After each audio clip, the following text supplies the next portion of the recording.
Mesdames et messieurs, bonjour, bonsoir, suivant l'ère à laquelle vous allez nous suivre. Aujourd'hui, nous allons partager avec vous des actualités politiques comme nous avons eu l'habitude de le faire. Mais comme vous le constatez, ce n'est pas dans notre lieu habituel que nous faisons nos vidéos, justement, parce qu'on est en train d'aménager nos locaux afin de pouvoir vous fournir des images et aussi des émissions de qualité. C'est pour cela que nous nous retrouvons dans cet endroit ici. Alors, nous allons partager l'actualité. Et l'actualité principale, c'est dominé par le gouvernement de la République du Congo qui va sortir. Il y a un gouvernement qui va sortir. Doit-on le faire sortir ou bien faudra-t-il le reporter? C'est ce qu'on va essayer d'analyser aujourd'hui. Quel format pour ces gouvernements au regard des contextes dans lesquels le pays est en train de traverser? Mais aussi, est-ce que le Premier ministre va-t-il garder toujours son poste? C'est ce qu'on va aussi essayer d'analyser également. Mais avant tout cela, laissez-moi quand même partager avec vous l'actualité que nous allons détailler aussi dans cette émission de ce jour. Premièrement, on va essayer d'analyser, comme vous le savez, il s'agit de la justice avait-elle un autre choix que de confirmer la nationalité congolaise de l'ancien président de la République, Joseph Kabila? On va essayer de dire un mot là-dessus. Aussi, les rebelles FCM23 pris au piège au niveau de la partie est de la République du Congo. Comment ils vont s'en sortir? C'est ce qu'on va essayer de voir également. Et troisièmement, ces forums qui va se tenir au niveau des États-Unis dans le cadre du partenariat qui se prépare, qui se profile à l'horizon entre la République du Congo et les États-Unis, ces forums économiques sur le business, ça va se tenir aux États-Unis. Quelles sont ses conséquences et qu'est-ce que cela veut dire au moment où nous sommes en train de préparer ces partenariats et que des négociations de pourparlers entre les mouvements rebelles, mais aussi avec les gouvernements et le Rwanda pour pouvoir imposer une paix. On va essayer d'analyser aussi quatrièmement l'avenir de la République du Congo. On va dire aussi un mot pour que nous puissions aussi essayer de comprendre qu'est-ce que le Congo va devenir dans si peu de temps, sinon dans un avenir proche. Donc, on va les analyser. Sans tarder, on va commencer par notre premier point, qu'il s'agit du gouvernement, sinon déjà, on va développer le sujet principal qui est celui du gouvernement. Est-ce que c'est opportun de le faire maintenant là?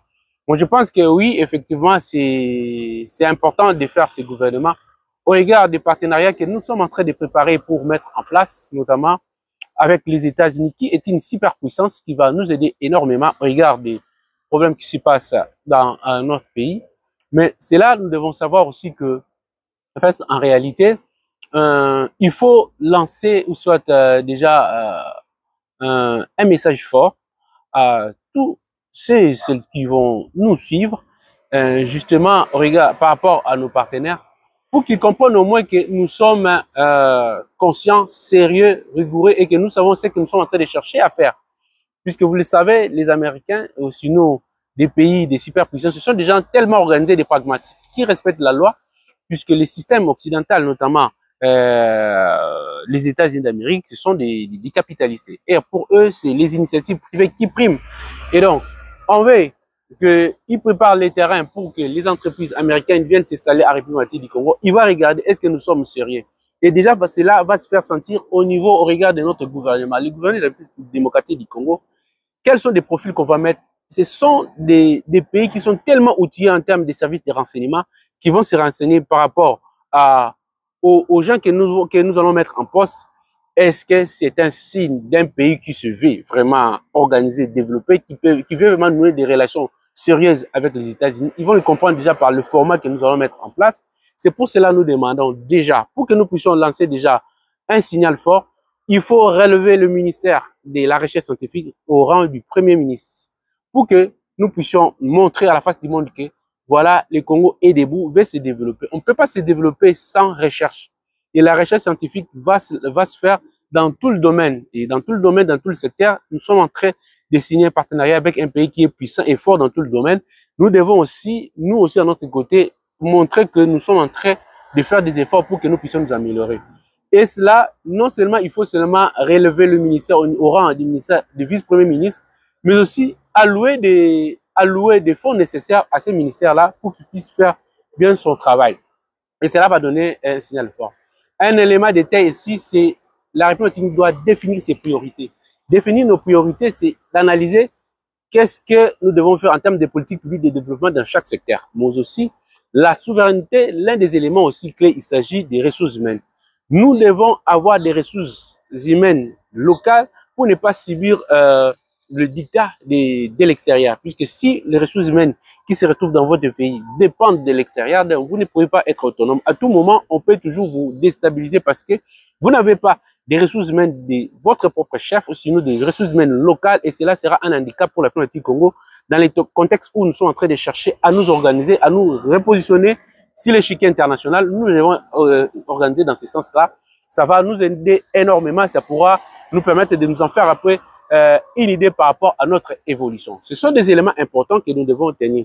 Dans le même ordre d'idée plutôt, le forum qui va se tenir au niveau des États-Unis. Oui, effectivement, ces forums-là, les États-Unis, lorsqu'ils veulent venir dans votre pays, comme nous le cessons de le dire dans nos émissions précédentes, c'est que vous allez les sentir par les signes. Ils ont déjà commencé par Fox News et ils vont lancer Fox News qui est venu interviewer le président de la République afin de pouvoir montrer à la face du monde que, effectivement, ils sont en train de préparer l'opinion publique et les États-Unis veulent nouer des relations économiques et sur d'autres secteurs avec la République du Congo. Il faut préparer déjà l'opinion.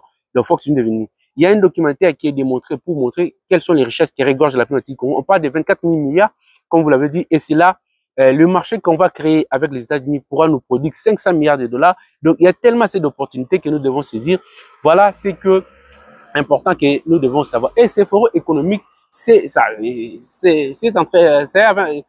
va se tenir à l'aube du forum qui venait d'être tenu au niveau de Luanda, qui était aussi économique, qui a intéressé cette fois-là, c'était plusieurs pays africains qui ont des relations avec les États-Unis. Cette fois-ci, il s'agit maintenant d'un forum économique direct avec les États-Unis. Donc, c'est très important. Ce sont des signes qui ne trompent pas que les États-Unis ont déjà décidé de venir s'installer en République du Congo. C'est à nous maintenant de nous prendre en charge, de montrer que nous sommes prêts pour cela, en nous organisant, en définissant nos priorités, mais aussi en organisant des politiques publiques de développement secteur par secteur pour pouvoir nous faire quand même une idée et les gens vont nous prendre au sérieux.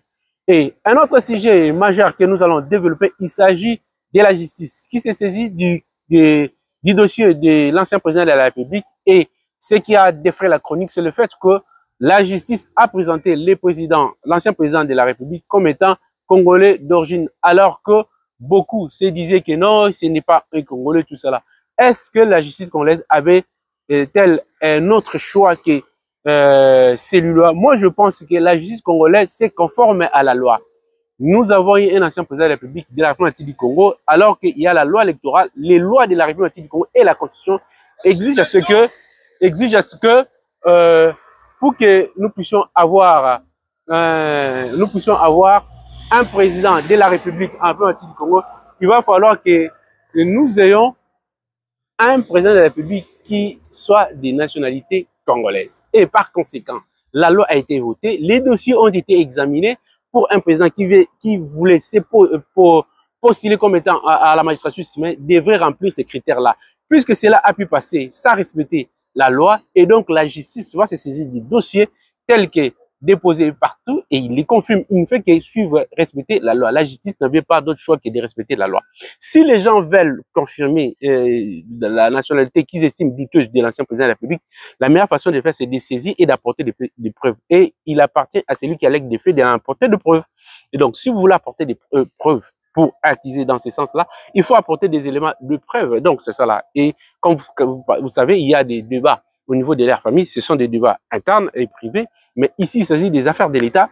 Il va falloir que nous puissions vraiment comprendre cela. Et la justice avait bel et bien raison de faire cela parce qu'il s'agit du droit. Il s'agit du droit positif congolais, de la loi congolaise, de la constitution de la République du Congo qui a déjà accepté cela comme tel. Et pendant plusieurs années, il est le président de la République. Il est congolais au regard de la loi congolaise. Et la justice ne crée pas, c'est-à-dire que la justice, ou sinon le juge ne se conforme qu'à la loi, pas à autre chose. Le juge ne va pas aller hors la loi. Et donc, au regard de la loi, il est comme ça, il est établi qu'il est congolais, au regard des fonctions qu'il a assumées, qui exigeait à ce qu'il soit congolais et d'origine. Voilà ce que nous pourrons dire. Un autre élément, il s'agit effectivement des groupements FC123. Comme vous le savez, ce sont des gens qui, en fait, en réalité, ils ont pu démontrer à la face du monde que c'était pas ce qu'ils devaient faire. En réalité, pour positionner ou soit démontrer que vous avez la capacité de faire quelque chose, vous devez faire preuve d'une certaine maturité. Donc, on ne peut pas trahir son pays en allant faire des rébellions et cela ne peut pas être logique. Et eux, ils ont fait des rébellions et il est démontré très clairement qu'en réalité, ces rébellions-là, ce ne sont que des mascarades. En réalité, ce sont des marionnettes de l'agresseur que le Rwanda. Et cela a été approuvé. Le Rwanda se retrouvant en difficulté pour pouvoir faire passer ces mensonges qu'il a eu l'habitude de les faire pendant plusieurs années, il est maintenant dans l'obligation de pouvoir sacrifier, de livrer tous ces gens qui travaillaient sous sa coupe, notamment certains de nos compatriotes qui ont accepté d'aller trahir la pluie du Congo auprès du Rwanda. Et donc, ils seront sacrifiés. Ils sont en difficulté au niveau de pourparlers des Doha. Même ici, ils sont en train de penser qu'en fait, en réalité, ils pouvaient faire quelque chose. Ils sont en train de faire du populisme en disant des choses qui ne vont pas, en fait, en réalité, parce que ça ne cadre pas avec ce qu'ils sont en train de signer. Déjà, la déclaration des principes telle qu'elle est signée à Doha, si vous le lisez dans son intégralité, on en fera une autre émission dans ces stades. Si vous prenez la déclaration au niveau des États-Unis d'Amérique et vous regardez par rapport à l'accord qui a été signé, vous regardez qu'en fait, en réalité, tout ce qui est en train de dire FCM 23, ça ne cadre pas avec le contenu qu'eux-mêmes ils ont signé. Donc, en fait, en réalité, c'est une sorte de populisme pour essayer de manipuler c'est du bluff, comme on le dit. Donc, en fait, en réalité, il est clair qu'ils sont en difficulté et ils seront livrés puisque leur bourreau est effectivement aussi en difficulté lui-même. Voilà ce que nous pouvons partager avec vous aujourd'hui. Mais avant de clore cela, on va essayer de dire un mot par rapport à l'avenir de la République démocratique du Congo. En fait, la République démocratique du Congo se retrouve dans le croisé des chemins entre exister ou soit disparaître.